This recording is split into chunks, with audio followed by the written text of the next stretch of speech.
आपको शारीरिक, बौद्धिक और आध्यात्मिक रूप से जो भी कुछ कमजोर बनाता है उसे जहर की तरह त्याग दो।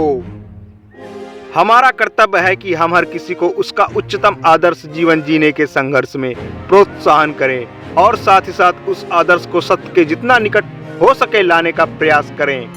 जब लोग तुम्हें गाली दे तो तुम उन्हें आशीर्वाद दो। सोचो तुम्हारे झूठे धम्म को बाहर निकालकर वो तुम्हारी कितनी मदद कर रहे हैं। खुद को कमजोर समझना सबसे बड़ा पाप है। किसी चीज से डरो मत, तुम अद्भुत काम करोगे। यह निर्भयता ही है जो क्षण भर में परम आनंद लाती है। एक शब्द में यह आदर्श है कि तुम परमात्मा हो। भला हम भगवान को खोजने कहाँ जा सकते हैं अगर उसे अपने हृदय और हर एक जीवित प्राणी में नहीं देख सकते। तुम्हें अंदर से बाहर की तरफ विकसित होना है। कोई तुम्हें पढ़ा नहीं सकता, कोई तुम्हें आध्यात्मिक नहीं बना सकता। तुम्हारी आत्मा के अलावा कोई और गुरु नहीं है। शक्ति जीवन है, निर्बलता मृत्यु है। विस्तार जीवन है, संकुचन मृत्यु है। प्रेम जीवन है, द्वेष मृत्यु है। अगर धन दूसरों की भलाई में मदद करे तो इसका कुछ मूल्य है, अन्यथा ये सिर्फ बुराई का एक ढेर है और इससे जितना जल्दी छुटकारा मिल जाए उतना बेहतर है। बस वही जीते हैं जो दूसरों के लिए जीते हैं। यदि स्वयं में विश्वास करना और अधिक विस्तार से पढ़ाया और अभ्यास कराया गया होता तो मुझे यकीन है कि बुराइयों और दुख का एक बहुत बड़ा हिस्सा गायब हो गया होता। जो तुम सोचते हो वो हो जाओगे। यदि तुम खुद को कमजोर सोचते हो तुम कमजोर हो जाओगे। अगर खुद को ताकतवर सोचते हो तुम ताकतवर हो जाओगे। उठो मेरे शेरों, इस भ्रम को मिटा दो कि तुम निर्बल हो। तुम एक अमर आत्मा, स्वच्छंद जीव हो, धन्य हो, सनातन हो। तुम तत्व नहीं हो, ना ही शरीर हो। तत्व तुम्हारा सेवक है, तुम तत्व के सेवक नहीं हो।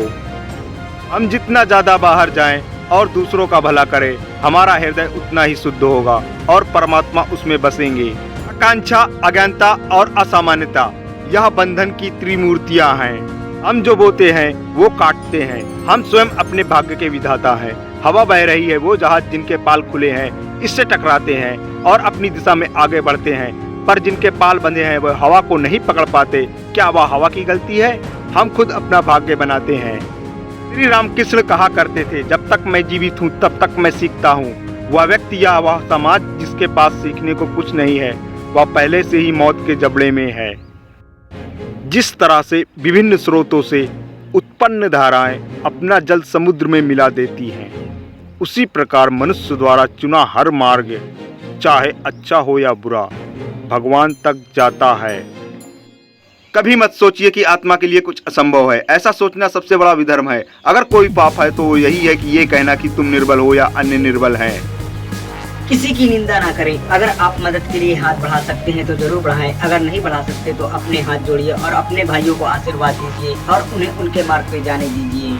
मस्तिष्क की सारी शक्तियाँ सूर्य की किरणों के समान हैं। जब वो केंद्रित होती हैं चमक उठती हैं।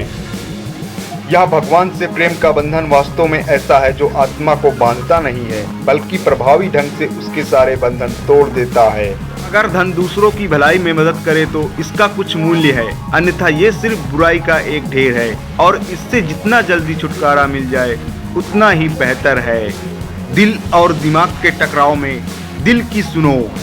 जिस तरह से विभिन्न स्रोतों से उत्पन्न धाराएं अपना जल समुद्र में मिला देती हैं, उसी प्रकार मनुष्य द्वारा चुना हर मार्ग चाहे अच्छा हो या बुरा भगवान तक जाता है। किसी चीज से डरो मत, तुम अद्भुत काम करोगे। यह निर्भयता ही है जो क्षण भर में परम आनंद लाती है।